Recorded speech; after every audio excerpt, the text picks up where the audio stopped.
G'day guys, Ian Wilson here. I just wanted to talk to you about the COVID-19 vaccination. I know some of you are probably a bit uncertain about getting vaccinated against COVID, and that's understandable considering some of the confusing messages that are out there at the moment. I just wanted to give you a personal perspective in the hope that I can clarify some of the confusion. Firstly, for those of you who aren't aware, I'm a nurse, and so I have a good understanding of the health system and the science behind vaccinations and their purpose. But I'm not planning to give you a lecture here.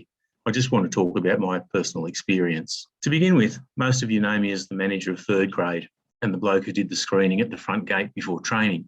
At least that's what I did until April this year, when I was diagnosed with non-Hodgkin's lymphoma.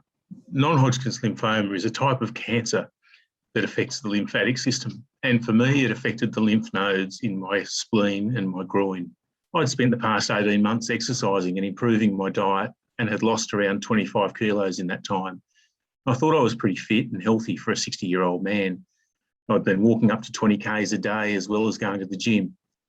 But I felt a bit crook for a couple of months and my GP sent me for a CT scan. Then imagine how I felt when he reviewed the scan for me one Friday morning and told me it was bad news and that I needed to get to hospital as soon as possible. Within a few days, I'd had x-rays, CT scans, ultrasounds, a PET scan and a needle biopsy. And at that point, the doctors confirmed what I had and how it could be treated. Now, the treatment for non-Hodgkin's lymphoma is a combination of pretty horrendous drugs.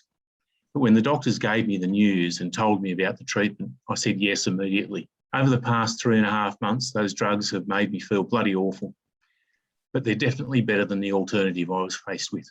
And of course, if I hadn't been presented with the reality of a cancer diagnosis, I would never have considered letting someone put those drugs into my body. And I think this is where the similarity between my situation and yours comes in. You guys are all extremely fit and healthy and shouldn't have to be worrying about something like COVID. That's the reality at the moment. What we know is that this new strain of the COVID virus is affecting young people much more than the earlier outbreaks. And that means you guys are at real risk of catching this virus and being seriously affected by it, even dying from it.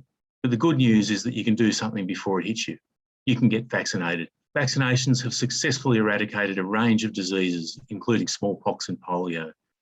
Most of you were vaccinated as children because your parents didn't want you to experience childhood diseases like diphtheria, mumps, measles, whooping cough. Those vaccines and the COVID vaccines and the medications that I've been receiving all share a common pathway of high-level research and development to ensure that they're effective and safe. Now, no vaccines are 100% effective and no medications are 100% safe. But from what I know and after what I've been through, I'd jump at the chance to have a vaccination that would protect me from the COVID-19 Delta variant, because to be quite honest, it scares the shit out of me. Unfortunately, I can't have the vaccination just yet because my immune system's been knocked around so much by my cancer treatment. But in a few weeks, I'll be healthy enough to have it, and if you'll pardon the terrible pun, I'll be in like a shot.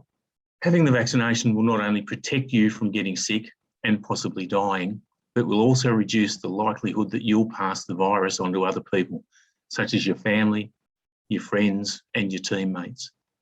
All I ask is that you think about it and then talk to your GP about it. Thanks very much, guys.